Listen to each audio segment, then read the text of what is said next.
بسم الله الرحمن الرحيم رب اشرح لي صدري ويسر لي أمري واحلل عقدة من لساني يفقه قولي ربي زدني علما ربي زدني علما ربي زدني علما اللهم فقهنا في الدين اللهم فقهنا في الدين اللهم إني أسألك علما نافعا وعملا متقبلا ورزقا طيبا.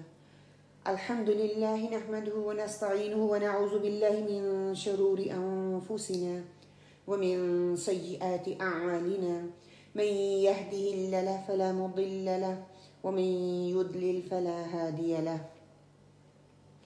اللهم أرنا الحق حقا وارزقنا اتباعه وأرنا الباطل باطلا وارزقنا اجتنابه. الله ربي لا أشرك به شيئا اللهم لا سهل إلا ما جعلته سهلا وأنت تجعل الحزن سهلا إذا شئت. الحمد لله الذي بنعمته تتم الصالحات. الحمد لله على كل حال. اللهم ثبتنا عند الموت بلا إله إلا الله. اللهم اجعلني أحبك بقلب كله وأرضيك بجهد كله. اللهم اهدني واهدني به. اللهم اهدني وسددني. اللهم اهدنا وسددنا. اللهم اغفر لي واهدني وارزقني وعافني. أعوذ بالله من ضيق المقام يوم القيامة. آمين اللهم آمين. السلام علیکم ورحمۃ اللہ وبرکاتہ. آج انشاءاللہ حدیث 19 کا سیکنڈ پارٹ جو ہے اس کو ہم کور کرنے کی کوشش کریں گے انشاءاللہ. یہ حدیث جو ہے بہترین توکل کے اوپر تھی اور عبداللہ بن عباس کو آپ صلی اللہ علیہ وآلہ وسلم نے یہ وصیت کی تھی. کچھ باتیں ان میں سے ہم نے ایک بات جو تھی وہ کمپلیٹ کر لی تھی اور باقی انشاءاللہ تعالیٰ آج دیکھنے کی کوشش کریں گے. اور جو بات ہم نے کی تھی وہ کیا تھا کہ اللہ کا دھیان رکھو تو تم اسے اپنے سامنے پاؤ گے. اللہ تمہارا دھیان رکھے گا. اللہ کے احکامات کی اللہ نے جو حکم دیا ہے اگر ہم اس کی حفاظت کرتے ہیں تو اس کا یہ مطلب نہیں ہے کہ ہم اللہ کی حفاظت کر رہے ہیں. مطلب یہ کہ اللہ تعالیٰ کے احکامات کی حفاظت کرتے ہیں تو اللہ سبحانہ وتعالیٰ نے وہ ذمہ داری لی ہے کہ اللہ سبحانہ وتعالیٰ ہماری حفاظت فرمائیں گے. پھر ہم نے اس میں یہ بھی پڑھا تھا کہ جو شخص اللہ کا بن جاتا ہے تو ہر چیز اس کا لحاظ کرتی ہے, اس کا خیال کرتی ہے. نیک اعمال کی برکت سے کتنی ہی مصیبتیں ہیں جو انسان کے اوپر سے ٹل جاتی ہیں. بندہ قدم قدم پر اللہ تعالیٰ کی غیبی مدد کو محسوس کرتا ہے, اس کو وہ پاتا ہے. ہجرت کے سفر کے بارے میں ہم نے پڑھا تھا کہ جب کافر آپ صلی اللہ علیہ وسلم کو تلاش کرتے ہوئے آپ کے قریب پہنچ گئے تھے, ابو بکر صدیق رضی اللہ تعالیٰ کو آپ صلی اللہ علیہ وسلم نے کیا کہا تھا کہ آپ پریشان نہ ہوں, لا تحزن ان اللہ معنا, کہ اللہ ہمارے ساتھ ہے, آپ غم نہیں کرو. تو انشاءاللہ تعالیٰ آگے سے ہم اب شروع کرتے ہیں. دوسری بات جو حدیث میں کہی جا رہی ہے وہ کیا ہے, احفظ اللہ تجدہ تجاہک, کہ اللہ کی حفاظت کرو تم اسے اپنے سامنے پاؤ گے. یعنی کہ تم اس بات کو سوچو کہ وہ قریب ہے, اس کو فیل کرو, وہ تمہیں اس کی قربت محسوس ہونی چاہیے, اس کی مدد فوراً تم تک پہنچ جائے گی. جب توکل کرو گے, اس پہ بھروسہ دکھاؤ گے, بھروسہ کرو گے تو وہ تمہارے لیے کافی ہو جائے گا. تمہیں ادھر ادھر دیکھنے کی ضرورت نہیں پڑے گی. حضرت ابراہیم علیہ السلام کی دعا جو ہے وہ ہمیں اتنا تقویت دیتی ہے کہ حضرت ابراہیم علیہ السلام کتنے یقین اور بھروسے اور توکل کے ساتھ اس دعا کو پڑھتے ہیں, حسبی اللہ و نعم الوکیل, کہ وہ توکل وہ یقین اس حد تک تھا کہ آگ ٹھنڈی ہوگی ان کے لیے. جب بندہ اللہ کو پکارتا ہے, اللہ سے مدد مانگتا ہے تو اللہ سبحانہ و تعالیٰ اس کو کافی ہو جاتے ہیں, اس کو وہ تکلیف محسوس نہیں ہوتی. دیکھیے جیسے قرآن پاک میں اللہ سبحانہ و تعالیٰ فرماتے ہیں, وَمَن يَتَوَكَّلْ عَلَى اللَّهِ فَهُوَ حَسْبُهُ إِنَّ اللَّهَ بَالِغُ أَمْرِهِ قَدْ جَعَلَ اللَّهُ لِكُلِّ شَيْءٍ قَدْرًا. سورۃ طلاق آیت نمبر 3 کا حصہ جو ہے تھوڑا سا وہ میں نے آپ کے سامنے پڑھا ہے کہ جو اللہ پر بھروسہ کرے اس کے لیے وہ کافی ہے. اللہ اپنا کام پورا کر کے رہتا ہے. اللہ نے ہر چیز کے لیے ایک تقدیر مقرر کر رکھی ہے. پھر یہ کہ جو لوگ اللہ کی دین کو، شریعت کو ضائع کر دیتے ہیں، برباد کر دیتے ہیں، اللہ سبحانہ و تعالیٰ بھی انہیں ضائع کر دیتا ہے۔ اللہ سبحانہ و تعالیٰ قرآن پاک میں ارشاد فرماتے ہیں، سورہ توبہ میں آتا ہے نسوا اللہ فنسیہم، کہ یہ اللہ کو بھول گئے تو اللہ نے انہیں بھلا دیا۔ ایک اور جگہ پہ سورہ صف میں آتا ہے فَلَمَّا زَاغُوا أَزَاغَ اللَّهُ قُلُوبَهُمْ، بس جب وہ لوگ ٹیڑھے ہی رہے تو اللہ نے ان کے دلوں کو اور ٹیڑھا کر دیا۔ حالت یہ ہو جاتی ہے کہ جس سے انسان خوشی کی امید رکھتا ہے ان سے بھی اسے تکلیف پہنچنے لگتی ہے۔ اس کی بیوی ہوں، اس کے بچے ہوں، اس کے گھر والے ہوں، اس کے نوکر چاکر ہوں، سب اس کے نافرمان ہو جاتے ہیں، اس کی بات کو نہیں سنتے۔ رسول صلی اللہ علیہ وآلہ وسلم نے ارشاد فرمایا، اللہ تعالیٰ فرماتا ہے جس نے میرے کسی دوست سے دشمنی کی تو اسے میری طرف سے اعلان جنگ ہے، یعنی اللہ سبحانہ و تعالیٰ اس سے سخت ناراض ہوتا ہے۔ اور میرا بندہ جن جن عبادتوں سے میرا قرب حاصل کرتا ہے تو مجھے کوئی عبادت مجھے اس سے زیادہ پسند نہیں جو میں نے اس پر فرض کی ہے۔ مطلب کہ سب سے پہلے ہمیں فرائض کی ادائیگی کا اہتمام کرنا ہے۔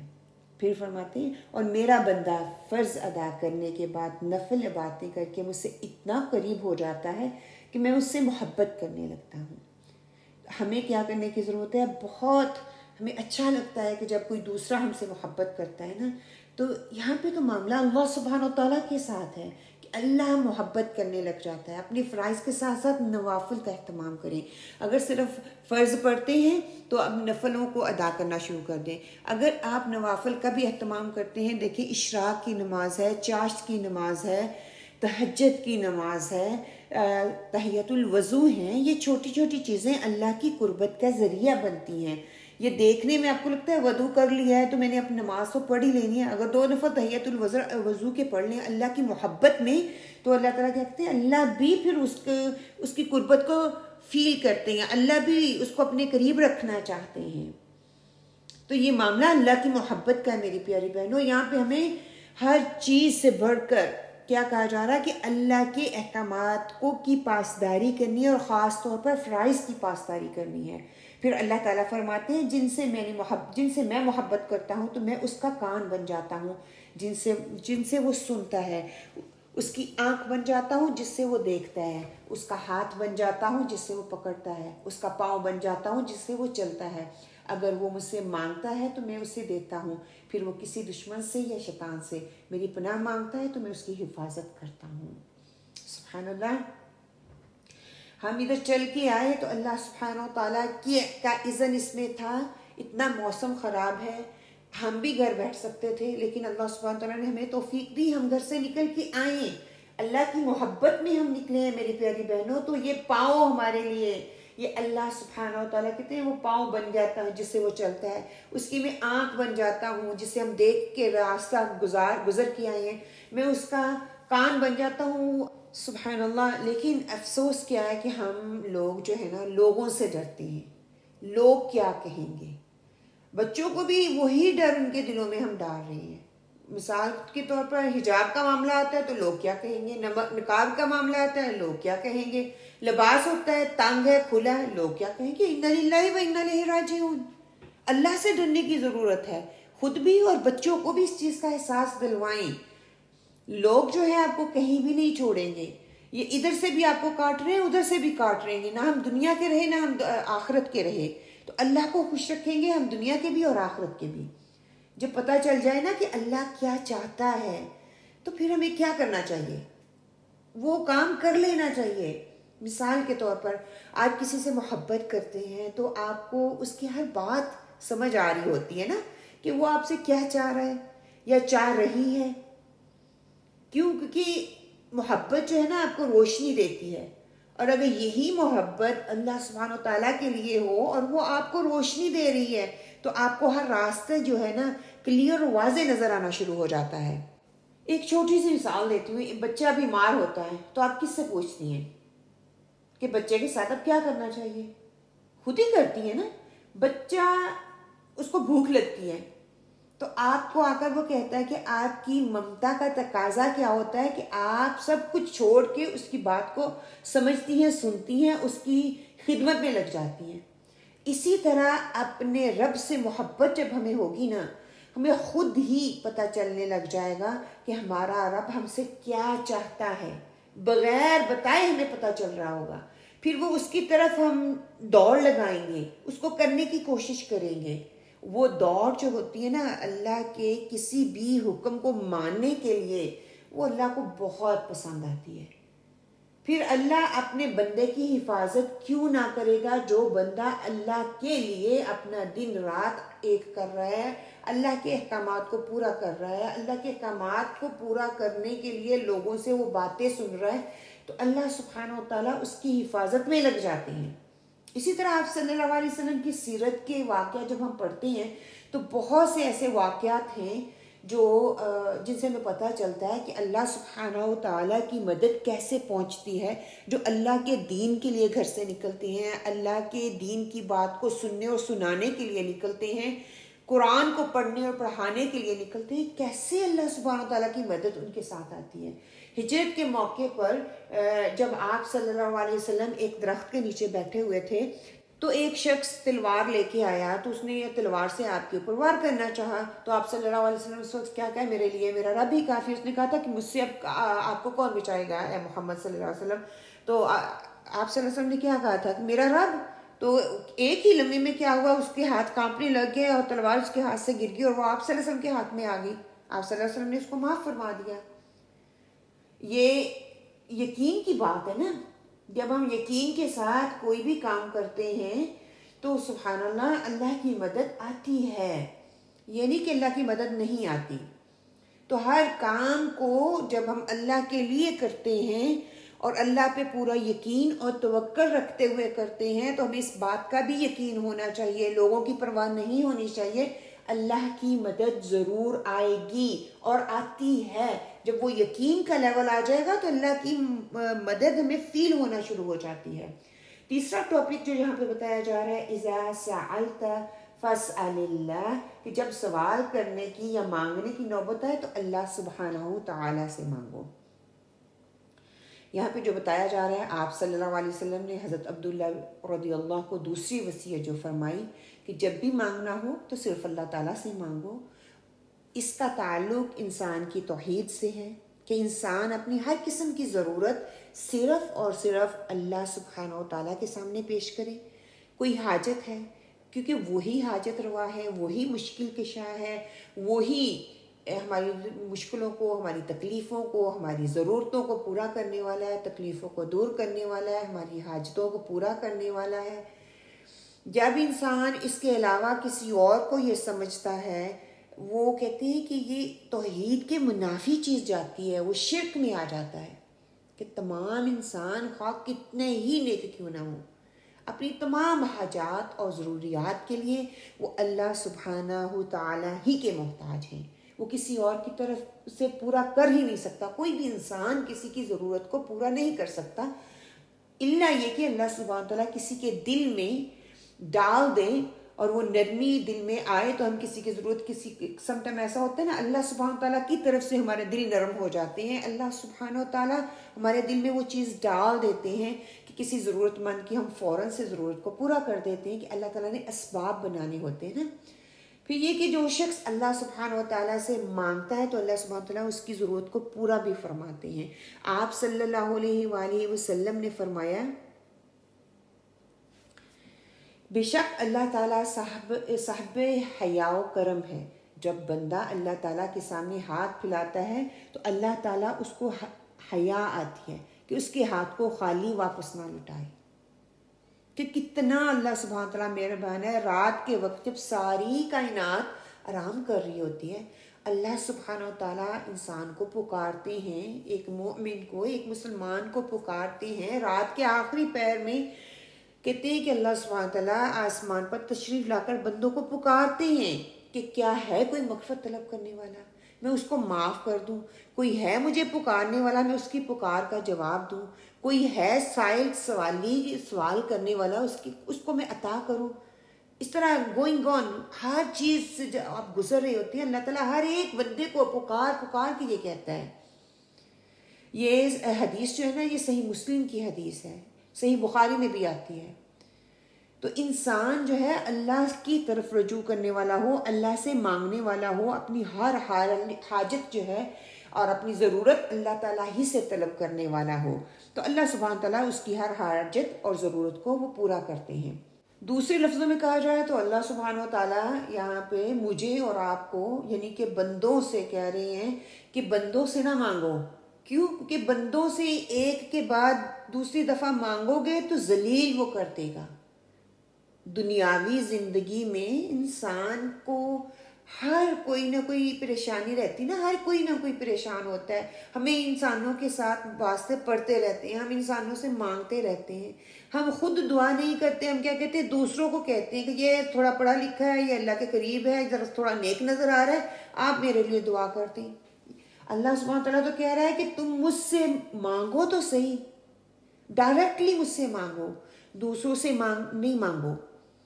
کتنا کچھ سوچنا پڑتا ہے نا جب ہم کسی سے مانگتے ہیں۔ اللہ اور آپ کا معاملہ کسی کو بتانے کی ضرورت ہی نہیں ہے آپ کو، جہاں بیٹھے ہو وہیں رب سے مانگنا شروع کر دو، ابھی اسی محفل میں بیٹھے ہوئے، اسی کلاس میں بیٹھے ہوئے اپنا مانگنا شروع کر دو، سچے دل سے مانگو، اللہ سے مانگو، اللہ سے بات کرو، اپنی جو فیلنگ ہے نا وہ اللہ کے ساتھ شیئر کرو، جب بھی جس بھی وقت دل کرے مانگو، اس کی کوئی ریسٹرکشن نہیں ہے کہ مسلے پہ بیٹھ کے ہی آپ نے مانگنا ہے، تسبیح کرتے ہوئے آپ نے مانگنا ہے، قرآن پڑھنے کے بعد ہی مانگنا ہے، وہ پسندیدہ چیزیں ہیں جب اللہ سبحانہ وتعالیٰ ہماری دعاؤں کو قبول فرماتے ہیں، وہ کسی بھی وقت ہماری دعا کو قبول کر سکتا ہے، ہو سکتا ہے ابھی ہماری قبولیت کی دعا کا ٹائم ہو، آپ کوکنگ کر رہے ہیں، آپ کو یاد آ گیا آپ نے کچھ مانگنا ہے، مانگ لیں، صفائی کر رہی ہیں، برتن دھو رہی ہیں، کوکنگ کر رہی ہیں، ڈرائیو کر رہی ہیں، اسی وقت اللہ سے مانگے، سچے دل سے مانگے اور سوچے کہ وہ بات پوری ہو گئی ہے۔ یہ توکل کا پورا درجہ اپنے اندر لے کے آئیں گے تو ہی وہ بات آپ کو یہ فیل ہوگی، آپ کے دل سے وہ جو بوجھ بن کے چیز نکل رہی ہے نا وہ آپ کو سکون اور آسانی دے گی۔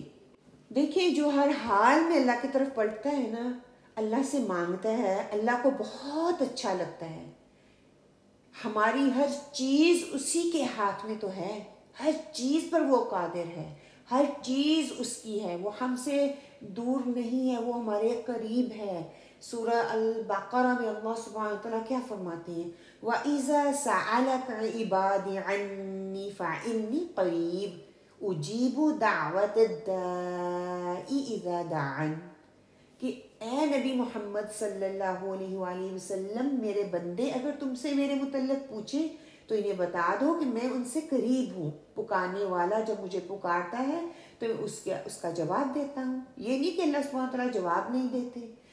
دیکھیے دعاؤں کی قبولیت کے 3 درجے میں بتا دیے گئے، ایک فوراً سے قبول کر دی جاتی ہے، ایک کے متبادل آپ کو اچھی چیز دے دی جاتی ہے، ایک کو ذخیرہ کر لیا جاتا ہے۔ اور قیامت والے دن کیا کہا گیا کہ انسان کہے گا کاش میری دنیا میں کوئی دعا قبول ہی نہ ہوتی اور مجھے آخرت میں اس کا اچھا نعم البدل مل رہا ہوتا۔ لیکن ہمارا رویہ دیکھیں کہ ایک طرف ہم پریشان ہو رہے ہوتے ہیں اور دوسری طرف ہم مانگنا بھی نہیں چاہتے۔ حدیث کا مفہوم ہے جو اللہ سے نہیں مانگتا اللہ اس سے ناراض ہوتا ہے۔ ایک طرف بندوں کے ساتھ معاملہ ہے، بندوں سے مانگتے ہیں تو بندے ناراض ہو جاتے ہیں، اللہ تعالیٰ کہتے ہیں مجھ سے نہیں مانگا جاتا تو میں ناراض ہوتا ہوں۔ بعض اوقات ہمیں دعا مانگنے کا طریقہ بھی نہیں آ رہا ہوتا کہ کیسے دعا مانگی جاتی ہے۔ ابو ہریرہ کہتے ہیں کہ ایک دفعہ ایک آدمی جنگل کی طرف گیا اور اس کی بیوی نے کہا کہ اے اللہ ہمیں رزق دے کہ ہم آٹا گوندیں، روٹیاں بنائیں، روٹیاں پکا سکیں۔ تو آدمی جنگل کی طرف کہتے ہیں وہ جاتا ہے اور واپس جب آتا ہے دیکھتا ہے کہ برتن کے اندر آٹا بھی بھرا ہوا ہے اور وہ گوشت بھی وہاں پہ موجود ہے اور بیوی جو ہے وہ چکی پیس رہی ہے۔ اس نے کہا کہ یہ کہاں سے آیا؟ بیوی بولی کہ اللہ کا دیا ہوا رزق ہے۔ جب اس نے اس شخص نے کہتے ہیں کہ چکی کو اچھی طرح سے صاف کر لی تو آپ صلی اللہ علیہ وسلم نے فرمایا اگر یہ چکی صاف نہ کرتا تو اسی حالت میں چکی کو چھوڑ دیتا تو آخرت قیامت تک آٹا جو ہے اس کی بیوی پیستی رہتی ہے۔ یہ جو حدیث ہے نا کافی لمبی ہے، میں نے بس اس کو شارٹن کر کے آپ کے سامنے اس کا مفہوم رکھنے کی کوشش کی ہے کہ جب بندہ پورے یقین اور توکل کے ساتھ اللہ سے مانگتا ہے تو اللہ سبحانہ و تعالیٰ اس کے لیے اسباب جو ہیں وہ بنا دیتے ہیں کہ جب انسان پر پہلی چوٹ پڑتی ہے نا، تڑپ پڑتی ہے، انسان کے اندر تڑپ آتی ہے تو اس پہ وہ جب دعا کرتا ہے ہمارا کیسا رویہ ہوتا ہے۔ اور اگر ہم سیرت سے دیکھیں تو آپ صلی اللہ علیہ وسلم کا رویہ کیسا تھا، ان کا رویہ کیسا تھا؟ آپ صلی اللہ علیہ وسلم پر کوئی مصیبت، کوئی پریشانی آتی تو آپ اس وقت شکوہ نہیں کرتے تھے، آپ اللہ کے حضور حاضر ہوتے، اللہ کے آگے سجدہ ریز ہوتے فوراً اسی وقت، اور اللہ سے وہ بات شیئر کرتے، اللہ کے ساتھ راز و نیاز کرتے۔ ہماری طرح کا رویہ نہیں ہوتا تھا، فون اٹھا لیا، ماں کو بتا دیا، باپ کو، بہن کو، بھائی کو، دوست کو، مطلب اتنا ڈنڈورا ہم اس بات کا پیٹ دیتے ہیں ایک سیکنڈ میں۔ جس سے بات کرنی ہے، جس نے اس مسئلے کا حل سدھارنا ہے، اسی کی طرف ہم نہیں پڑھتے، اسی سے تاخیر ہو جاتی ہے، اللہ کی طرف نہیں ہم پڑھتے، اللہ کے آگے سجدہ ریز نہیں ہوتے۔ دیکھیں آپ جا کے اسما کے دیکھیں، سجدے میں جب آپ جاتے ہیں نا، اللہ کے آگے گڑ گڑاتے ہیں اور روتے ہیں، اسی وقت آپ کا دل اتنا ہلکا اور آسان آپ فیل کرتے ہیں نا، سکون آپ کو فیل ہوتا ہے کہ میں نے کسی کو کچھ بتا دیا ہے۔ دیکھیں جب ہم نہیں نا بتاتے تو شیطان ہمیں بار بار جھونکے مارتا رہتا ہے، ہمارے دل کے اندر یہ وسوسے ڈالتا رہتا ہے، کسی کو بتایا ہی نہیں، اس کو بھی بتاؤ، اس کو بھی بتاؤ، اس کو بھی احساس دلواؤ، اس کو بھی دلواؤ۔ ہوتا کیا ہے، سب کو بات کا پتہ چل جاتا ہے لیکن بات کا حل کوئی بھی نہیں ملتا۔ حل تو اللہ کے پاس تھا نا، اللہ کی طرف رجوع کرتی، اللہ کے آگے گڑ گڑاتی، کیونکہ مشکل میں یا پریشانی میں اس نے ڈالا ہے اور وہی اس مشکل اور پریشانی کو دور کر سکتا ہے۔ دنیا کی کوئی طاقت کسی بھی مشکل اور پریشانی کو دور نہیں کر سکتی، آگے ہم پڑھ لیں گے۔ اس بات کا دھیان رکھیں کہ دنیاوی زندگی میں انسان کو کئی ضرورتیں، حاجتیں پیش آتی رہتی ہیں۔ ان حاجتوں کی دو بڑی قسمیں جو ہیں ہمیں بتائی جاتی ہیں۔ ایک وہ حاجتیں اور ضرورتیں ہیں جن کے وقوع پذیر ہونے میں ظاہری اسباب اور وسائل کا دخل نہیں ہے، وہ ظاہری اسباب اور وسائل، ان کا کوئی عمل دخل نہیں ہے اس میں۔ کیا مثال کے طور پر کہ وہ سب کے سب جو ہے نا اللہ کے اختیار میں ہے، اللہ کے کنٹرول میں ہے۔ مثال کے طور پر ہدایت کا حصول اللہ کے اختیار میں ہے، اللہ سے ہم نے دعا مانگنی ہے، اللہ تعالیٰ ہمیں ہدایت دے۔ علم دین، خاص طور پر دین کا علم، اللہ کے اختیار میں، کس کو دینا ہے کس کو نہیں دینا۔ قرآن اور سنت کا فہم، گہرائی تک جانا، تدبر کرنا، غور و فکر کرنا، اس کو سمجھنا، یہ اس میں کسی بھی ظاہری اسباب اور وسائل کا دخل نہیں ہے، یہ اللہ کی کنٹرول میں ہے۔ روحانی بیماریوں سے شفا دینا، یہ اللہ کے کنٹرول میں ہے۔ دنیا اور آخرت کی مصیبتوں، مشکلوں اور پریشانیوں سے نجات اللہ کے کنٹرول میں ہے۔ بارش اور فصلوں کی پیداوار اللہ کے کنٹرول میں ہے، کہاں کتنی بارش کرنی ہے، کتنی فصل اگانی ہے، کہیں اگتی ہے کہیں نہیں اگتی، کہیں بارش ہو رہی ہے کہیں نہیں ہو رہی، یہ سب اللہ کے کنٹرول میں، اللہ کے اختیار میں، کسی انسان کا اختیار اس میں نہیں چلتا۔ ان سب میں اور بہت سی چیزیں جو ہیں ہم اس میں ڈال سکتے ہیں، جس میں صرف اور صرف اللہ ہی کے در پہ ہمیں جانا ہوتا ہے، اللہ ہی سے مانگنی ہوتی ہے اور اللہ ہی اس کو پورا کرتا ہے۔ ہر روز ہم نماز میں پڑھتے ہیں وَإِيَّاكَ نَعْبُدُ وَإِيَّاكَ نَسْتَعِينُ، کہ ہم تیری ہی عبادت کرتے ہیں، تجھی سے مدد مانگتے ہیں، ٹھیک ہے۔ اور ساتھ ہی ہمیں دوسری قسم کیا بتا دی گئی، وہ ہے جو حاجتیں اور ضرورتیں انسان کو پیش تو آتی ہیں، جو ظاہری اسباب اور وسائل سے انسانوں کے ہاتھوں سے ظاہر ہوتی ہیں، مطلب کہ اللہ تعالیٰ اسباب کے تھرو وہ چیز کرواتا ہے، وہ اللہ کے تھرو ہی ہو رہی ہوتی ہے، لیکن ڈائریکٹلی اللہ سبحانہ و تعالیٰ نہیں آتے، بلکہ انڈائریکٹلی انسان کے کسی دل میں ڈال دیتا ہے اللہ تعالیٰ کی ذات، اور انسان ایسے معاملات میں اللہ سبحانہ و تعالیٰ سے مانگتا ہے اور اللہ سے سوال کرتا ہے۔ اس کا طریقہ ہمیں بتا دیا گیا کہ ہم نے کیسے دعائیں مانگنی ہے، کہ یا اللہ بندوں کے دلوں میں میرے لیے نرمی پیدا کر دے، میرے لیے شفقت پیدا کر دے، میرے لیے وہ انصاف کر سکیں، ان کو انصاف کی توفیق عطا کر دے، حقوق ادا کرنے کی ہدایت ان کو دے دے، مجھے ان لوگوں کے شر سے محفوظ فرما جو کہ شر والے لوگ ہیں۔ مطلب کہ مانگنا ہے تو اللہ ہی سے مانگنا ہے، لیکن اللہ نے میری کوئی بھی ضرورت اور بات کو پورا کرنے کے لیے اسباب کے تھرو اس کو پورا کرنا ہے، ڈائریکٹلی نہیں اللہ سبحانہ تعالیٰ کی ذات آئے گی، ٹھیک ہے۔ ایک ڈائریکٹلی اللہ کی طرف سے ہے، اس میں ظاہری اسباب اور وسائل کا دخل نہیں ہے، دوسرے میں ظاہری اسباب اور وسائل کا دخل اندازی اس میں ہے۔ فار ایگزامپل مجھے پانی چاہیے، اے اللہ تعالیٰ میں پانی پینا چاہتی ہوں، تو اس کے لیے کیا مجھے اسباب کو اختیار کرنا پڑے گا اس پانی تک جانے کے لیے، اس کو پینے کے لیے، یا مجھے کسی انسان کو کہنا پڑے گا کہ مجھے یہ پانی کی طلب ہے، میرے لیے پانی دے دو۔ اللہ ہی ان کے دل میں ڈالے گا تو پانی مجھ تک پہنچ جائے گا۔ آپ صلی اللہ علیہ وسلم نے فرمایا جس کو شدید حاجت آ پڑے اور اس نے اسے لوگوں پر پیش کر دیا تو اب اس کی یہ حاجت دور نہ ہوگی۔ مطلب کہ کوئی مسئلہ پیش آ گیا تو لوگوں کے پاس پہلے جاتا ہے، لوگوں کے ساتھ راز و نیاز کرتا ہے، اللہ کے پاس نہیں جاتا۔ جو اللہ کے پاس جائے گا اس کا مسئلہ حل ہو جائے گا، اور جس نے اسے اللہ پر پیش کر دیا تو اللہ جلدی اسے بے پرواہ کر دے گا، بے نیاز کر دے گا۔ لوگوں کے مانگنے سے وہ فقیر ہو جائے گا، فقر اس سے دور نہیں ہوگا۔ اللہ سے مانگنے سے اللہ اس کو بے نیاز کر دے گا، اس چیز یا اس طلب سے دور کر دے گا۔ اللہ سبحانہ وتعالیٰ یا تو اس کو پورا کر دے گا یا اس کی محبت اس کے دل سے نکال دے گا۔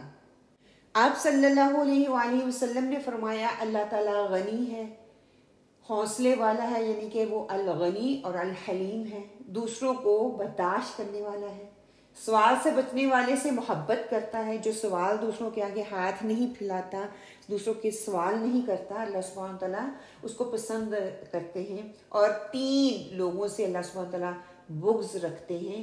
ایک بد زبان گالیاں دینے والا، جس کی اخلاق، جس کا جو زبان ہے نا وہ بہت گندی ہے، دوسرا وہ بد اخلاق بھی ہے اوپر سے۔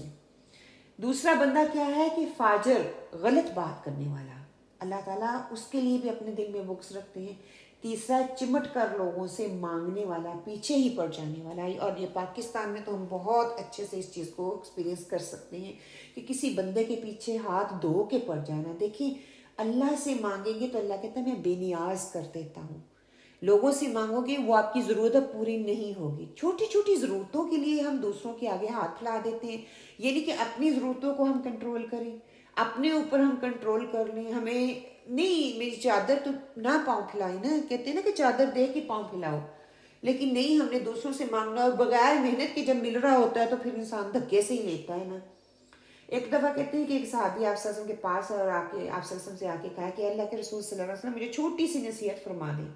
آپ صلی اللہ علیہ وسلم نے فرمایا لوگوں کے ہاتھ میں جو کچھ ہے اس سے بالکل نا امید ہو جاؤ، ان پر توقع نہ کرو، ان سے امید نہ رکھو کسی بھی انسان کے جو میری ضرورت کو پورا کرے گا، اور ایسی بات سے پرہیز کرو جس سے معذرت کرنی پڑے۔ مطلب کہ ہر وقت ہم معافی مانگتے رہتے ہیں، سوری میں یہ نہیں کر سکی، سوری میں یہ نہیں کر سکی، سوری مجھ سے میری الفاظ سے کی چناؤں سے تکلیف ہوئی ہے، سوری یہ، مطلب کہ ہر وقت معافیاں تلافیاں کرنے سے بہتر کیا ہے اپنی زبان کو کنٹرول میں رکھو، اور دوسروں کے آگے دوسروں پہ امید نہ لگاؤ، دوسروں کو سے توقع نہ رکھو، بس اللہ ہی سے امید لگاؤ، اللہ ہی اس پہ توقع رکھو، اللہ پہ ہی بھروسہ رکھو۔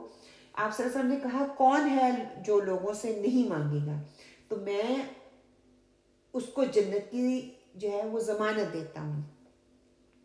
تو کہتے ہیں جب آپ صلی اللہ علیہ وسلم نے یہ بات کہی کہ کون ہے جو لوگوں میں سے نہیں ہے کہ جو مانگتا نہیں ہے، تو اس میں کہتے ہیں اس وقت سبحان رضی اللہ جو ہے وہ کھڑے ہوئے، انہوں نے کہا کہ میں نہیں مانگوں گا، اور کہتے ہیں کہ انہوں نے ساری زندگی جو تھا پھر لوگوں سے نہیں مانگا، وہ اللہ سے ہی مانگتے ہیں، اور اللہ نے ان کو بہت بے نیاز کیا ہوا تھا۔ آپ صلی اللہ علیہ وسلم نے فرمایا جس نے اپنے اوپر سوال کا دروازہ کھولا بغیر ناقابل برداشت محتاجی کے جو اس کو اور اس کے گھر والوں کو لاحق ہے، شدید محتاجی کے بغیر جس نے سوال کیا، لوگوں سے مانگنا شروع کر دیا، لوگوں سے آگے سوال کرنا شروع کر دیا، اللہ اس پر فاقے کا دروازہ ایسی جگہ سے کھولتا ہے جدھر سے اس کا دھیان بھی نہیں ہوتا۔ اللہ اکبر، مطلب کہ اس کی محتاجی دور نہیں ہوگی۔ لوگوں سے سوال نہ کریں، لوگوں کی طرف امیدیں نہ بڑھائیں۔ ہمیں بہت اپنے بھی ہوتے ہیں تو بہت امیدیں ہم لگا لیتے ہیں، تو یہاں پہ یہ بتایا جا رہا ہے دوسروں سے امیدیں نہیں لگاؤ گے، امیدیں لگاؤ گے تو تکلیف ہی ہوگی۔ آپ صلی اللہ علیہ وسلم نے فرمایا اگر سوال کرنے والا سوال کرنے کی خرابی کو جان جائے تو وہ کبھی سوال نہ کرے۔ ایک اور حدیث کا مفہوم ہے کہ ایسا شخص جو مانگتا ہے قیامت کے روز اس کے چہرے سے سارا گوشت اتر چکا ہوگا۔ استغفر اللہ۔ آپ صلی اللہ علیہ وسلم نے فرمایا ایک شخص لوگوں سے مانگتا رہتا ہے یہاں تک کہ وہ قیامت کے روز اس حال میں آئے گا کہ اس کے چہرے پر گوشت کا ٹکڑا تک نہ ہوگا۔ ایک اور حدیث کا مفہوم ہے کہ اس کا چہرہ جو ہے وہ زخمی اور نوچا ہوا چہرہ ہوگا۔ استغفر اللہ استغفر اللہ۔ یہ دوسروں کے آگے سوال کرتا ہے، دوسروں کے آگے ہاتھ پھیلاتا ہے، دوسروں سے امیدیں رکھتا ہے کہ یہ میری امیدوں کو پورا کرے گا۔ اللہ سے وہ امید رکھیں، اللہ کے آگے روئیں، گڑ گڑائیں، ہاتھ پھیلائیں، اللہ تو خوش ہوتا ہے۔ الٹا یہ کہ ہم لوگوں سے مانگتے ہیں، لوگوں سے ذلیل بھی ہوتے ہیں، وہ ہمیں خوار بھی کرتے ہیں، اور اللہ نہ ہمیں ذلیل کرتا ہے نہ خوار کرتا ہے۔ اللہ ہمارا راز رکھتا ہے، ہماری بات کو، جو راز کی بات ہوتی ہے اس کو راز ہی رہنے دیتا ہے، دوسروں کے اوپر عیاں نہیں کرتا۔ اس کے باوجود ہم اللہ کی طرف نہیں بڑھتے، ہم لوگوں کی طرف بڑھتے ہیں، لوگوں کے آگے گڑ گڑاتے ہیں اور لوگوں سے مانگتے ہیں۔ اور ساتھ ہی آپ صلی اللہ علیہ وسلم نے فرما دیا، سب سے ہلکا سوال اپنے قریبی رشتہ دار سے سوال کرنا ہے۔ جو شخص اپنی ضرورت کے تحت اپنے رشتہ دار سے مانگتا ہے کہ مجھے آج اس چیز کی ضرورت ہے، مجھے آج اس چیز کی ضرورت ہے، وہ عادت بن جاتی ہے نا۔ ایک تو ہوتا ہے شدید اشد ضرورت، تب الاؤ ہے، آپ مانگ سکتے ہیں۔ چھوٹی چھوٹی ضرورتوں کے لیے، چھوٹے چھوٹے کاموں کے لیے ہم بس آسان ہو گئے نا، دوسروں سے مانگ لو تو بس مانگ لیتے ہیں۔ آگے جو بات بتائی جا رہی ہے وہ کیا ہے؟ وَإِذَا اسْتَعَنْتَ فَاسْتَعِنْ بِاللَّهِ، کہ مدد مانگنی ہو تو اللہ ہی سے مدد مانگو۔ کیوں؟ کیونکہ زمین اور آسمان کی بادشاہت اسی کے ہاتھ میں ہے۔ اگر بندے بھی مدد کریں تو اللہ سبحانہ وتعالیٰ ہی ان کے دلوں میں ڈالتا ہے، جیسے ابھی میں نے آپ کو ایکسپلین کیا ہے۔ آگے حدیث میں کیا بتایا جا رہا ہے کہ اس چیز کے لیے آپ حریص بنو، اس کے لیے حرص رکھو جو تمہیں فائدہ دیتی ہے، اور اللہ سے مدد مانگو اور عاجز بنو۔ ایک صحابی سے مروی ہے کہ ایک دفعہ وہ آپ صلی اللہ علیہ وسلم کی خدمت میں حاضر ہوئے اور کہنے لگے کہ ایک آدمی آیا اور نبی صلی اللہ علیہ وسلم سے پوچھنے لگا کہ آپ صلی اللہ علیہ وسلم ہی اللہ کے نبی ہیں؟ آپ صلی اللہ علیہ وسلم نے فرمایا ہاں۔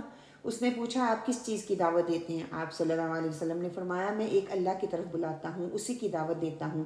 تو آپ صلی اللہ علیہ وسلم نے فرمایا بتاؤ وہ کون سی ہستی ہے کہ جب تم پر کوئی مصیبت آتی ہے تو وہ تمہاری مصیبت دور کر دیتی ہے؟ وہ کون ہے جب تم قحط سالی میں مبتلا ہوتے ہو اور وہ اس کی دعا کو سنتا ہے تو وہ پیداوار کو ظاہر کر دیتا ہے؟ وہ کون ہے جب تم جنگل میں راستہ بھول جاتے ہو تو وہ تمہیں راستہ دکھاتا ہے؟ یہ سن کر وہ شخص مسلمان ہو گیا۔ سبحان اللہ، کہ کتنا بہترین طریقہ دعوت دینے کا، دوسروں کو اللہ کی پہچان کروانے کا، کہ آپ نے ساتھ نہیں جوڑا کہ میں یہ ہوں یا اللہ نے مجھے اس لیے بھیجا، بلکہ اس سے رب کی شناخت کروا دی، اسی رب کی پہچان کروا دی۔ اگر سب تمہیں فائدہ دینے کا وعدہ کریں یا دعویٰ کریں لیکن وہ نہیں کر سکتے جب اللہ نہ چاہے۔ اللہ کی چاہ سے ہی سب کو فائدہ ہوگا اور اللہ کی چاہ سے ہی نقصان ہوتا ہے۔ بس ایک کلمہ اپنی زندگی کا حصہ بنا لیں جس سے مجھے سبحان اللہ بہت صبر دیا۔ وہ کیا کہ امید یہ چیز دیتی ہے آپ کو، لوگوں سے بے نیاز ہو جائیں، تکلیف کے باوجود، خوشی کے باوجود اس میں میرے رب کی رضا ہے۔ خوشی آئی ہے تو میرے رب کی طرف سے، غمی آئی ہے تو میرے رب کی طرف سے، تکلیف آئی ہے تو میرے رب کی طرف سے۔ تو اس میں آپ کیا کرتے ہیں؟ آپ وہ خوش ہوتی ہیں۔ کسی نے اللہ کی مدد کے علاوہ آپ کی مدد نہیں کرنی، کسی میں اللہ کی رضا کے علاوہ کوئی رضا ہی نہیں ہے، بس اور صرف میں اللہ کے لیے کر رہی ہوں۔ کسی سے مدد کی طلب نہیں رکھیں کہ کسی سے مدد طلب نہ کریں، نہ ہی سوائے اللہ کے کہ میں اللہ سے ہی مانگوں گی۔ کسی نے کوئی ساتھ نہیں دیا، اس اوکے، کوئی بات نہیں، اس میں بھی خیر ہے، حکمت ہے، مصلحت ہے، یہ اللہ کی طرف سے ہے۔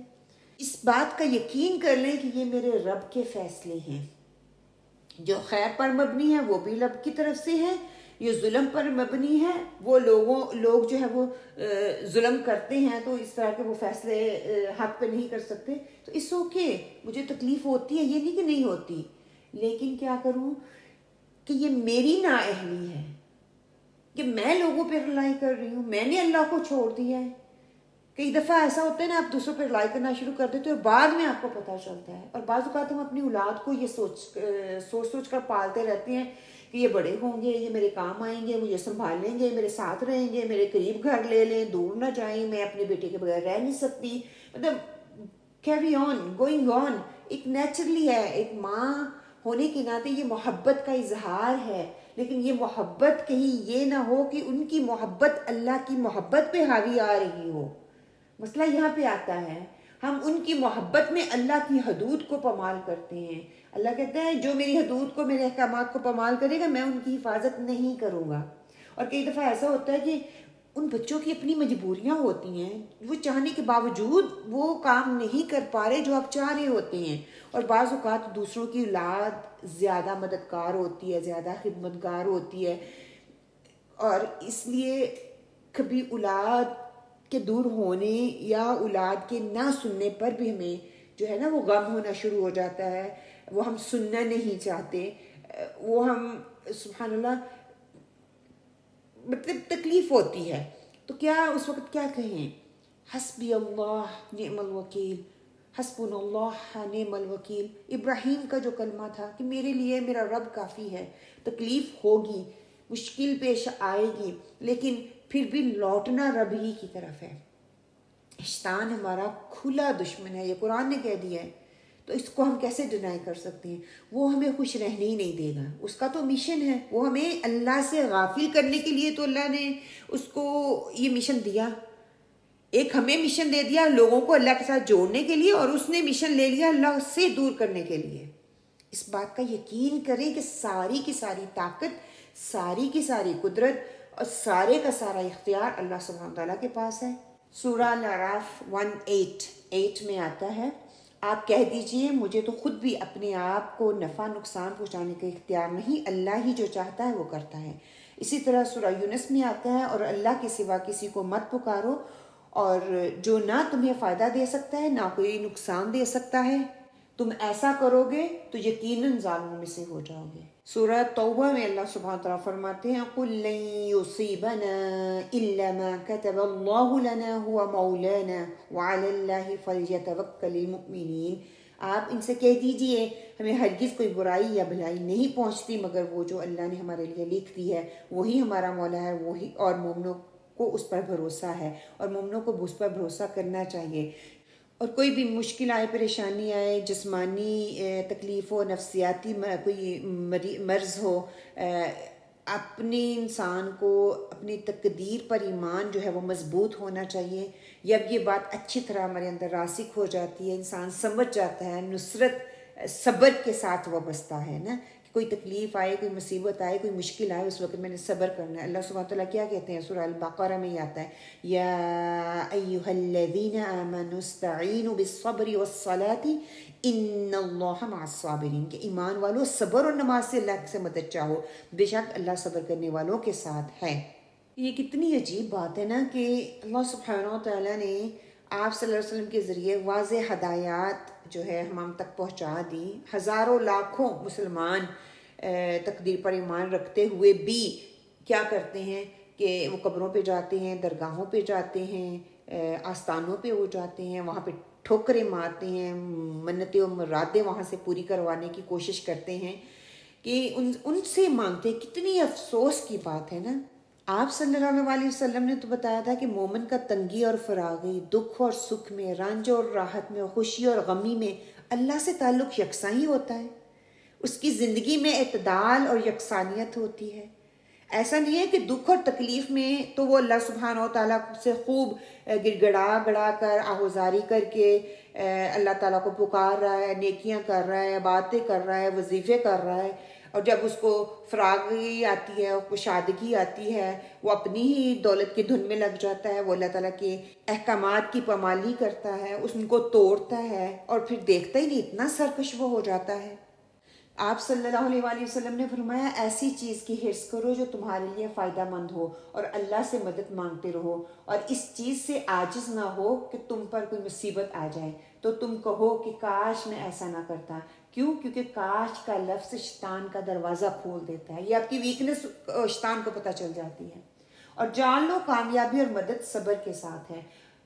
ہم کیا کہتے ہیں کہ ہماری تقدیر میں لکھا ہے تو ابھی اسی وقت مل جائے، کل کو کیوں ملے؟ دیکھیں اللہ تعالیٰ نے تقدیر کے فیصلے ایک وقت تک مقرر رکھے ہوئے ہیں، وہ ایک وقت تک ہی ہمیں ملیں گے۔ اگر ہمیں خیر پہنچنی ہے تو وہ بھی ایک وقت مقرر ہے نا، اس کا وہ وقت مقرر سے پہلے نہیں ملنے والی ہے۔ اسباب کے ذریعے وہ ہم تک پہنچاتا ہے، صبر کے ذریعے مدد ملتی ہے۔ ایک اور حدیث میں آتا ہے، آپ صلی اللہ علیہ وسلم نے فرمایا بے شک انسان پر ڈالے گئے بوجھ اور تکلیف کے مطابق اللہ کی طرف سے مدد آتی ہے، اس کا کوئی مقصد ہوتا ہے، اس کا کوئی پرپس ہوتا ہے، اور آزمائش کے مطابق اللہ تعالیٰ کی طرف سے صبر کی توفیق ملتی رہتی ہے، کہ انسان کے اپنے اختیار میں نہیں ہوتا، اللہ ہی اس کو توفیق دیتا ہے، انسان کی ول ہوتی ہے اس میں۔ پھر کہہ دیا گیا کہ جان لو مصیبت کا ختم ہونا مصیبت کے ساتھ ہوتا ہے، مطلب کہ تکلیف آتی ہے تو اس کے ساتھ کی اس کا جو ہے کاؤنٹ ڈاؤن شروع ہو جاتا ہے۔ مثال کے طور پر آپ کی قسمت میں لکھا تھا کہ آپ کو 1 گھنٹے کا سر درد ہونا ہے، آپ صبح اٹھتے ہیں تو سر درد شروع ہو چکا ہوتا ہے، آپ پریشان ہونا شروع ہو جاتے ہیں. کیوں؟ کیونکہ آپ نہیں جانتی، آپ کو پتہ ہی نہیں ہے کہ 1 گھنٹے بعد یہ ختم ہو جانا ہے، اور آپ کو لگتا ہے کہ اب یہ سارا دن آپ کو اسی طرح سے پین ہوتی رہے گی. دعاؤں کے علاوہ باقی سب کچھ کر رہے ہوتے ہیں، دعا نہیں کرنی، باقی سارا کچھ ہی ہم کر رہے ہوتے ہیں. دیکھیں یوں جو وقت گزرتا ہے نا، ٹائم ختم ہو رہا ہے، اور مجھے لگ رہا ہے کہ شاید یہ ٹائم اوپر جا رہا ہے، میری تکلیف کا ٹائم بڑھتا جائے گا، حتیٰ کہ وہ ٹائم سارا دن بھی ہے فار ایگزامپل، تو وہ دن کے آورز، سیکنڈ، منٹ کم ہو رہی ہیں، وہ بڑھ نہیں رہے. سائیکالوجی میں ہمیں یہی چیز سیکھنے کو ملتی ہے نا، ہر چیز کا ٹائم ہے اور وہ نیچے کو جا رہی ہے، اوپر کو نہیں جا رہی. اچھا خیر، آگے کیا ہے کہ جب تکلیف ہوتی ہے، کرب ہوتا ہے، انسان کو مشکل میں ہوتا ہے، تو اس کے لیے بہت سی خوبصورت دعائیں ہمیں سکھا دی گئیں. وہ صرف انسانوں کے لیے ہی نہیں بلکہ اللہ سبحانہ تعالیٰ نے انبیاء کرام کو بھیجا، ان کا بھی یہ ایک نمونہ کہہ لیں، ان کا یہ اسوہ تھا جو ہمارے سامنے آتا ہے. جیسے حضرت آدم علیہ السلام کی جب آزمائش ہوئی تو انہوں نے اللہ تعالیٰ سے کیا دعا کی؟ انہوں نے فوراً سے ربنا ظلمنا انفسنا وان لم تغفر لنا وترحمنا لنكونن من الخاسرین، کہ اے ہمارے رب، ہم نے اپنی جانوں پر ظلم کر لیا، اگر تو ہمیں معاف نہ کرے اور ہم پر رحم نہ کرے تو ہم خسارہ پانے والوں میں سے ہو جائیں گے. اسی طرح ہمیں نوح علیہ السلام کی بھی دعا ملتی ہے کہ نوح علیہ السلام نے کیا دعا کی تھی؟ انی مغلوب فانتصر، کہ یا اللہ میں عاجز آ گیا ہوں تو میری مدد فرما. یونس علیہ السلام نے مچھلی کے پیٹ میں کیا دعا کی تھی؟ لا الہ الا انت سبحانک انی کنت من الظالمین، کہ اے اللہ تیرے سوا کوئی سچا معبود نہیں، تو ہر عیب سے پاک ہے اور میں ہر خطا کار ہوں، کہ میرا ہر خطا میرے اندر ہے. آپ صلی اللہ علیہ وسلم نے بھی اپنی پریشانی اور ضرورت کے وقت اللہ سبحانہ و تعالیٰ ہی سے درخواست کی، اللہ ہی سے سوال کیا، اللہ ہی سے مانگا.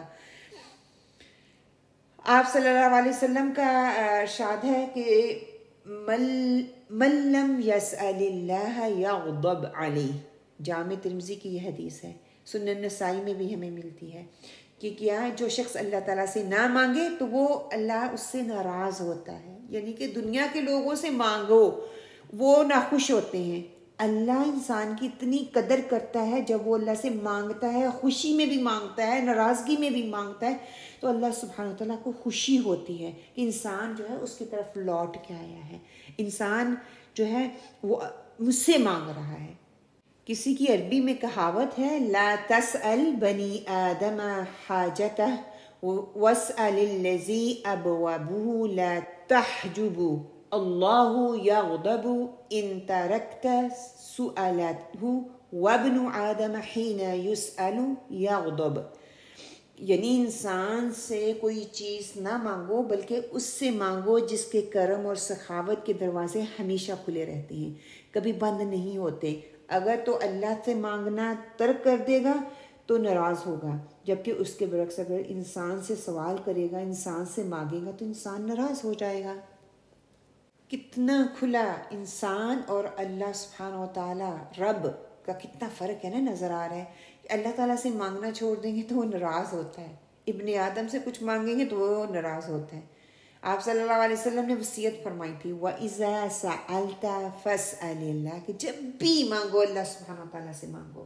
اسی طرح ہمیں حضرت اسما کی دعا جو ہے وہ سکھائے گی، اللہ اللہ رب لا اشرک بہ، کہ جس کسی کو کوئی دکھ ہو، کوئی پریشانی ہو، کوئی تکلیف ہو، کوئی غم ہو، کثرت سے ان دعاؤں کو پڑھے. ان کو جب پڑھنا شروع کرتے ہیں نا کہ اللہ کا وعدہ مشکل میں آسانی ہے، تنگی کے ساتھ آسانی ہے، تنگی کے بعد آسانی نہیں ہے، 2 آسانیوں میں ایک تنگی ہے، تنگی بیچ میں ہے، پہلے آسانی پھر تنگی پھر آسانی. اور اس کے لیے ہمیں صبر درکار ہے، مشکل سے گزرنا پڑتا ہے، کہیں منزل تک پہنچنے کے لیے مشکل سے گزرنا پڑتا ہے. پریشانیاں کیوں آتی ہیں؟ اصل میں وہ ہمارے اپنے گناہوں کی وجہ سے ہوتی ہیں. کیوں؟ کیونکہ اللہ ظلم نہیں کرتا. ایک کتاب ہے گناہوں کو دھو ڈالنے والی اعمال، آپ پڑھیں، ایمان تازہ ہو جائے گا. چھوٹا سا پامفلٹ ہے، آنیسٹلی اتنا اس میں اچھی چیزیں کچھ میں آپ لوگوں کے ساتھ شیئر کر دیتی ہوں.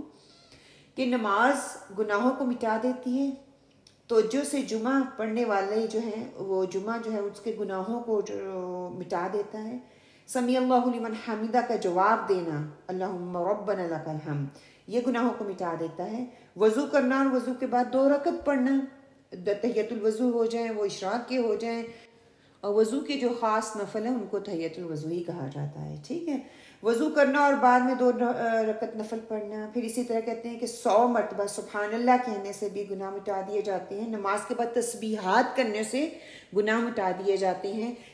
فاطمہ تسبیح 33 ٹائم سبحان اللہ، 33 ٹائم الحمدللہ، 34 ٹائم اللہ اکبر، لا الہ الا اللہ محمد رسول اللہ، لا الہ الا انت سبحانک انی کنت من الظالمین، یا حی یا قیوم برحمتک استغیث، سبحان اللہ و بحمدہ سبحان اللہ العظیم۔ پھر وہ دعا جو عبداللہ بن عباس رضی اللہ عنہ روایت کرتے ہیں نا کہ رسول صلی اللہ علیہ وسلم پریشانی کے وقت یہ دعا پڑھا کرتے تھے، لا الہ الا اللہ العظیم الحلیم، لا الہ الا اللہ رب العرش العظیم، لا الہ الا اللہ رب السماوات ورب الارض ورب العرش الکریم۔ اے اللہ کے سوا کوئی معبود برحق نہیں جو عظمت والا ہے، بردبار ہے، اللہ کے سوا کوئی معبود برحق نہیں جو عرش کا رب ہے، اللہ کے سوا کوئی معبود حق نہیں جو آسمانوں اور زمین کا عرش کا مالک ہے۔ اسی طرح ایک اور دعا ہمیں سکھائی گئی، لا الہ الا اللہ الحلیم الکریم، سبحان اللہ وتبارک اللہ رب العرش العظیم والحمد للہ رب العالمین۔ اللہ کے سوا کوئی معبود برحق نہیں، بہت بردبار، بہت عزت والا ہے، اللہ پاک ہے، بہت بابرکت ہے، عرش عظیم کا مالک ہے، اور سب تعریف اللہ سبحانہ تعالی ہی کے لیے ہے۔ پھر اسی طرح لوگوں کی تکلیف کو دور کرنا ہماری تکلیفوں کو دور کرنے کا سبب ہے۔ صبر کرنا، روزہ رکھنا، سارے مسنون طریقے جو ہیں اس بک میں بتا دیے گئے ہیں۔ آپ گھر جائیں، آن لائن اس کو ڈاؤن لوڈ کر لیجئے گا اور اس کو پڑھ لیے گا، انشاءاللہ تعالیٰ اس سے بہت فائدہ ہوگا۔ پھر کیا ہمیں آگے جو بتایا گیا اس حدیث سے جو سبق لیسن ہمیں لرن کرنے کے لیے ملتے ہیں وہ کیا ہیں؟ ایک تو یہ کہ ابن عباس ٹین ایج تھے، چھوٹی عمر میں تھے، کہ چھوٹی ایج سے ہی بچوں کو دین کا علم سکھانا چاہیے۔ بات کرنے سے پہلے توجہ جو ہے بچے کی اپنی طرف مبذول کرنی چاہیے۔ کسی بھی بچے کے علاوہ بڑے کی بھی کوئی بھی خاص بات اگر کسی سے کرنی ہے تو اس کی توجہ کو اپنی طرف مبذول کروائیے اینڈ پھر بات کہیے۔ اگر ہم چاہتے ہیں کہ ہماری حفاظت ہو تو ہمیں اللہ کی حفاظت کرنی ہوگی، اللہ کے احکامات کی حفاظت کرنی ہوگی، وضو کی حفاظت کرنی ہوگی، نماز کی حفاظت کرنی ہوگی، اور باقی اس تمام چیزوں کی جو کہ فرائض کے درجہ رکھتی ہیں ان سب کا اہتمام کرنا ہوگا تو اللہ سبحانہ تعالیٰ ہماری حفاظت فرمائیں گے۔ ضرورت پیش آ جائے تو اللہ سبحانہ تعالیٰ سے ہی مانگنی ہے، انسانوں کے آگے نہیں جھکنا، انسانوں سے نہیں مانگنا کوئی بھی۔ صحابہ کرام کا تو یہ رویہ تھا کہ تسمہ بھی ٹوٹ جاتا تھا وہ اللہ کی طرف لوٹتے تھے، اللہ سے مانگتے تھے۔ فیصلے لکھے جا چکے ہیں، تقدیر لکھی جا چکی ہے، کہ صحیفے جو ہیں وہ خشک ہو چکے ہوئے ہیں، مطلب یہ کہ اللہ تعالیٰ نے جو تقدیر میں لکھ دیا ہے وہ اٹل ہے، وہ ہو کر رہے گا، اس کو کوئی بدل نہیں سکتا اللہ سے اللہ سبحانہ تعالیٰ خود چاہیں تو۔ صحت اور خوشحالی میں اللہ تعالیٰ سے دعائیں کرنی ہے تاکہ بیماری اور تنگی میں بھی وہ ہماری دعاؤں کو سنیں۔ یہ نہ ہو کہ صحت اور خوشحالی میں اللہ تعالیٰ کی حقوق کی پامالی کی جا رہی ہے، اللہ تعالیٰ کی حدود کو توڑا جا رہا ہے، اپنے نفس کی خواہش کے پیچھے چلا جا رہا ہے، اور جب بیماری اور تنگی آتی ہے، کوئی اور کام نہیں ہوتا تو ہم اللہ تعالیٰ سے دعائیں مانگتے ہیں، اللہ تعالیٰ سے آہو زاری کرتے ہیں کہ اللہ تعالیٰ ہماری اس تکلیف کو، تنگی کو، مشکل کو دور فرما دے۔ تنگی کے بعد یقیناً آسانی جو ہے وہ تنگی کے ساتھ ہی لٹک رہی ہے، تنگی کے ساتھ ہی جڑی ہوئی ہے، یہ ممکن نہیں ہے کہ وہ دو علیحدہ چیزیں ہیں۔ جو تکلیف آنی ہے وہ آ کر رہے گی، اس میں بھی انسان کے لیے کوئی نہ کوئی بھلائی ہوتی ہے، اللہ تعالیٰ کچھ نہ کچھ سکھانا چاہتا ہے، اس کے لیے اللہ سے اچھا گمان رکھیں۔ اللہ نے اگر میرے لیے نفع لکھ رکھا ہے تو ساری کی ساری دنیا مل بھی جائے مجھے نقصان نہیں پہنچا سکتی، کیوں؟ کیونکہ اللہ نے وہ میرے لیے لکھ رکھا ہے، اللہ نے وہ لکھ چھوڑا ہے، وہ میری تقدیر لکھی جا چکی ہے۔ دیکھیے اصل فائدے کا علم وہی ہے جو ہمارے عمل میں آ جائے، اور جب ہمیں بھوک لگے تو وہ کھانا مل جائے۔ کھانے کا فائدہ تبھی ہے نا جب بھوک لگے تو فوراً آپ ملے اور آپ کھا جاؤ، اگر طلب ہی نہیں ہے، اچھا ہی نہیں لگ رہا ہے، کھانے کو طلب ہی نہیں ہے، تو